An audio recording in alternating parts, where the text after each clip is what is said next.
కేటీఆర్ నన్ను వదిలేయి, రానున్న పార్లమెంట్ ఎన్నికల్లో సికింద్రాబాద్ ఎంపీ స్థానం నుంచి నా కుటుంబం పోటీ చెయ్యదు, మేము పోటీ చేస్తే రేవంత్ రెడ్డి ఊరుకోడు అంటూ తలసాని శ్రీనివాస్ యాదవ్ కేటీఆర్కు రానున్న ఎన్నికల్లో తాము బీఆర్ఎస్ నుంచి పోటీ చేయమని తేల్చి చెప్పారంటూ కూడా ఒక వార్త ఇప్పుడు సోషల్ మీడియాలో చక్కర్లు కొడుతున్నటువంటి నేపథ్యంలో ఈ అంశానికి సంబంధించి మనతో మాట్లాడేందుకు ప్రముఖ రాజకీయ విశ్లేషకులు కృష్ణకుమారి గారు మనతో ఉన్నారు. మేడంతో మాట్లాడు. మేడం నమస్తే. మేడం 100% వాస్తవం.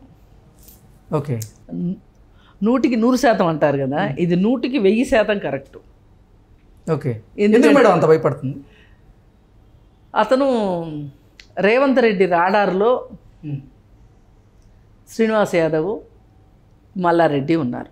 ఓకే, వీళ్ళిద్దరూ చాలా వ్యక్తిగత స్థాయికి వెళ్ళి రేవంత్ రెడ్డిని ఆడుకున్నారు ఒకానొక టైంలో. ఇప్పుడు మనకి త్రివిక్రమ్ సినిమాలో డైలాగులు బాగుంటాయి కదా, పరిస్థితులు బాగున్నప్పుడు లెక్కలు మాట్లాడి బాగలేనప్పుడు బంధుత్వాల గురించి మాట్లాడితే బాగోదు అంటాడు ఒక డైలాగు. అవును. అయితే మల్లారెడ్డి కూడా పరిస్థితులు అంతా బాగున్నప్పుడు ఛాలెంజ్ చేశాడు. అరే ఒరే తురే, అరే ఒరే తొడగొట్టాడు, భుజం జరిచాడు, ఏమేం చేయొచ్చు అన్నీ చేశాడు. రేవంత్ రెడ్డి కూడా ఊరుకోలేదు, అది వేరే విషయం. అయితే నన్ను పట్టుకుని మల్లిగాడంటాడా, నన్ను పట్టుకుని మల్లిగాడంటాడా అని మల్లారెడ్డి కూడా బాధపడ్డాడు. రేవంత్ రెడ్డి అలాగే మాట్లాడాడు, మాటలు కూడా పడ్డాడు కూడా. అన్నయ్య గుర్తుండవు కానీ పడిని బాగా గుర్తుంటాయి ఎవరికైనా. ఇదే మోసలో శ్రీనివాస యాదవ్ కూడా ఇదే మోస. మీరు బుద్ధిగా పార్టీ మారారు, మారినోళ్ళు మారినట్టు ఉండొచ్చు కదా. చంద్రబాబు నాయుడు మీద అంత ఎందుకు వెళ్ళాలి మీరు? ఇప్పుడు కాలం ఎప్పుడు మన చేతిలోనో మన గుప్పెట్లోనో ఉండదు. కాలానికి ఒక విలక్షణమైన లక్షణం ఏంటి అంటే మారిపోతుంటుంది అది కాలం. నువ్వు కాలాన్ని పట్టుకోవాలి. ఎలా పట్టుకుంటావు? కొంచెం బుర్ర బుద్ధి ఉంటే, స్వార్థం తక్కువ ఉంటే కాలం నీ చేతిలో ఉంటుంది. నువ్వు ఆ రోజు కేసీఆర్ని మెప్పించడానికి నీ ఇష్టానుసారం మాట్లాడావు, స్వైర విహారం. తలసాని శ్రీనివాస్ యాదవ్ రేవంత్ రెడ్డి అంటానే ఉన్నాడు, గతి లేని పరిస్థితుల్లో, గత్యంతరం లేని పరిస్థితుల్లో పార్టీలు మారొచ్చు, కానీ మారిన తర్వాత పాత పార్టీల గురించి మాట్లాడాల్సిన అవసరం ఏంటి? నేను పార్టీ మారా, కానీ నేను ఆయనకి చెప్పి ఈ ప్రస్తుత పరిస్థితుల్లో నేను తెలుగుదేశంలో కొనసాగలేను అని చెప్పి ఆయనకి చెప్పి ఆయనతో మాట్లాడి ఆయన దగ్గర రిజిగ్నేషన్ లెటర్ ఇచ్చి నేను ఇక్కడికి వచ్చి చేరా. మీకేం పోయే కాలం? మీరు కూడా మారారు, పార్టీలు మారండి. కానీ మారిన తర్వాత ఇక్కడ వాళ్ళని ప్రసన్నం చేసుకుంటానికి చంద్రబాబు నాయుడిని తిట్టాల్సిన అవసరం ఏంటి అని అడిగాడు. అంటే ఆయనకేదో చంద్రబాబు నాయుడు మీద ప్రేమ కారిపోయి కాదు, ఏదైనా ఒక పద్ధతి అనేది ఒకటి ఉంటుంది కదా అనే ఉద్దేశంతో. ఇప్పుడు చంద్రబాబు నాయుడు గురించి తిట్టారే అనుకుందాం, మరి నిన్నటిదాకా నువ్వు అక్కడే చచ్చావు కానీ అడుగుతారుగా ఎవరైనా. ఇప్పుడు కొడాలని నేను ఇదే కదా అడుగుతున్నారు. ఇప్పుడు ఆయన భాషలోకి నేను దిగలేను కానీ ఏంట్రా గూట్లే, నువ్వు చంద్రబాబు నాయుడు వెన్నుపోటుదారుడు అని చెప్తున్నావు కదా, ఆ వెన్నుపోటుదారుడు అయిన తర్వాతే కదా నువ్వు బీఫామ్ తీసుకున్నావు. ఏరా అప్పుడు నీ బుద్ధి ఏమైపోయిందిరా? నీ బుద్ధి నా కాకులు ఎత్తుకెళ్ళినాయా అని ప్రజలంతా మాట్లాడుకుంటున్నారుగా. అట్లాగే తలసాని శ్రీనివాస యాదవ్ కూడా.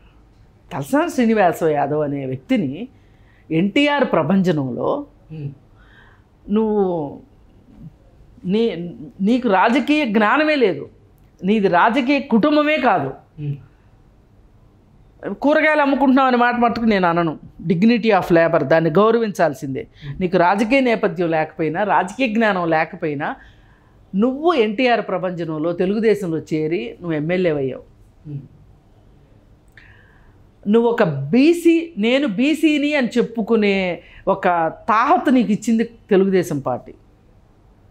నీకు ఆ సాధికారతను తెచ్చిపెట్టింది తెలుగుదేశం పార్టీ. అట్లాంటి తెలుగుదేశం పార్టీని నువ్వు ఎన్ని మాటలు మాట్లాడావు. తిన్న ఇంటి వాసాలు లెక్క పెట్టడం అంటారు దీన్ని. నీకు డబ్బులు ఎక్కువైతే నువ్వు ఒక పాకలోంచి భవంతిలోకి మారొచ్చు, కానీ ఒకప్పుడు నీకు ఆశ్రయం ఇచ్చిన పాకను చులకన చేయడం కరెక్ట్ కాదు కదా. ఇదే ఉద్దేశంలో ఇతను ఎక్కువ ప్రజల్లోకి వెళ్ళింది కూడా తిట్టడం వల్లనే ఎక్కువ ఆకర్షించబడ్డాడు. అంటే ఎక్కువ పాపులారిటీ వచ్చింది అనుకుంటున్నాడు తను. ఇది ఒక నెగటివ్ పాపులారిటీ అనుకోవట్లా. ఆ పాపులారిటీలోకి వెళ్ళిపోయాడు, దాన్ని బాగా ఎంజాయ్ చేశాడు. ఇప్పుడు దాని ఫలితం అనుభవిస్తున్నాడు. ఇప్పుడు అతని అక్రమాస్తుల విషయంలో కావచ్చు, అతని కుటుంబం మీద ఉన్న కేసుల గురించి కావచ్చు, ఈ 10 సంవత్సరాల పాటు తెలుగుదేశంలో నుంచి టీఆర్ఎస్ పార్టీలోకి వెళ్ళిన తర్వాత వచ్చిన అధికార మదంతో చేసిన పనులన్నిటికీ ఈవేళ మూల్యం చెల్లించుకోవాల్సిన పరిస్థితిలోకి వచ్చాడు తలసాని శ్రీనివాస్ యాదవ్. అదే ఇంకొకరిని మాట్లాడట్లేదే. మేము గేట్లు బార్లా తెరిచామని రేవంత్ రెడ్డి చెప్పాడు. దాని విషయం మీద కూడా చాలామందికి అభ్యంతరాలు ఉన్నాయి. ఆ విషయంలో కూడా నేను క్లారిఫికేషన్ ఇవ్వగలను. ఏంటంటే గేట్లు ఎప్పుడు బార్లా తెరిచాడు? 3 నెలల్లో ప్రభుత్వాన్ని పడగొడతామని ఓ పక్కన బీజేపీ వాళ్ళు, ఓ పక్కన టీఆర్ఎస్ వాళ్ళు తొడలు జరుస్తుంటే, సరే కానీ నేను ఇప్పుడే గేట్లు తెరిస్తే ఇప్పుడే వస్తే తీసుకుంటే గనక భయపడ్డాడు రేవంత్ రెడ్డి, అందుకే సంఖ్యాబలం పెంచుకుంటున్నాడు అని ఎక్కడ అనుకుంటారు అని చెప్పి వాళ్ళు ఇచ్చిన 3 నెలలు వాళ్ళకే ఇచ్చాడు టైము. 3 నెలల లోపు వాళ్ళు చేయలేకపోయారు కాబట్టి గేట్లు బార్లా తెరిచాడు. మళ్ళీ ఈ తెరిచిన గేట్లలో కూడా ఇద్దరికి ప్రవేశం లేదు అని బోర్డు పెట్టాడు. ఆ ఇద్దరు ఎవరంటే మల్లిగాడు, తలసాని శ్రీనివాస్ యాదవ్. ఆయన దృష్టిలో, నా దృష్టిలో కాదు. మల్లారెడ్డి, తలసాని శ్రీనివాస్ యాదవ్.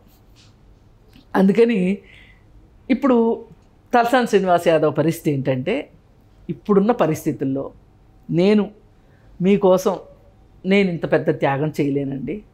ఆ రోజు నేను నా సొంత ప్రయోజనం కోసం ఒక త్యాగం చేసుకుని మీ పార్టీలోకి వచ్చి మీరు ఏం మాట్లాడమంటే అది మాట్లాడా, మీరు ఏం చేయమంటే అది చేశా. ఇప్పుడు మటుకు నా వల్ల కాదు మహాప్రభు అని తూర్పు తిరిగి దండం పెట్టేశాడు తలసాని శ్రీనివాస్ యాదవ్. ఎందుకంటే ఇప్పుడు పోటీ చేస్తే రేవంత్ రెడ్డి దృష్టిలో పడతాడు. ఒకటి. రెండోది, పార్టీ నుంచి నిధులు వస్తాయో రావో తెలియదు. ఇప్పటి వరకు సంపాదించుకున్న డబ్బులు, అతి కష్టం మీద సంపాదించుకున్న డబ్బులు ఇప్పుడు ఈ కాలంలో సంపాదించుకోలేను. మళ్ళీ ఆ డబ్బులు ఖర్చు పెట్టేస్తే రేపు నా పరిస్థితి ఏంటి, నా బిడ్డల భవిష్యత్తు ఏంటి అని శ్రీనివాస్ యాదవ్ తప్పించుకు తిరుగువాడు ధన్యుడు సుమతి అనే రకంగా రేవంత్ రెడ్డి దృష్టిలో పడకోకుండా ఏదో ఆయన మానాయన ఈ 5 ఏళ్ళు కాలం గడిపేద్దాము, ఆ తర్వాత కృష్ణారామ అనుకుందాము అనుకుంటున్నాడు ఆయన. అనవసరంగా కేటీఆర్ అడగనివ్వండి, కేసీఆర్ అడగనివ్వండి, ఎవరు అడిగినా సరే ఇప్పుడు ఇట్లాగే ఆంధ్రప్రదేశ్లో కూడా ఉంది ఇదే పరిస్థితి అంట. వైసీపీ పార్టీలో చాలామంది పోటీ చేయం బాబు అంటున్నారంట. వీళ్ళు క్యాండిడేట్లు లేక బతిమలాడుకుంటున్నారంట. అది అక్కడ ఇక్కడ సేమ్ పరిస్థితి.